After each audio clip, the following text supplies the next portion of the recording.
Having looked at the indices law of addition, indices law of subtraction, and the indices law of multiplication, we shall then take the next law of indices, which is the zero law, and we shall also look at the negative indices. The zero indices law states that a raised to the power of 0 is equal to 1. That is to say, any value raised to the power of 0 is equal to 1. And how true is that? I shall be using other laws to explain to you that that is actually correct. So we have an example on the board that says we should simplify a raised to the power of 4 divided by a raised to the power of 4.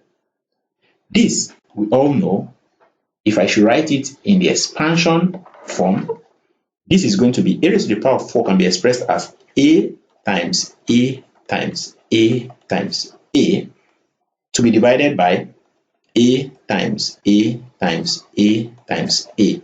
This is what it means to divide a raised to the power of 4 by a raised to the power of 4. So a will cancel itself 1. Same goes to this 1 time, and this 1, and this 1. So if you multiply 1 times 1 times 1 times 1 is said to be 1 divided by 1, and 1 over 1 is said to be 1. Let me call this equation 1.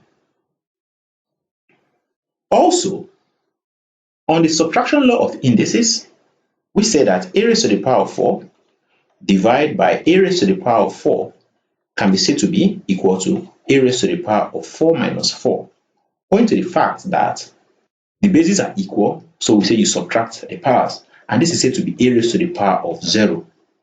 I'll call this equation 2. Equation 1 and equation 2 are gotten by dividing a raised to the power of 4 by a raised to the power of 4. It therefore means that equation 1 is equal to equation 2.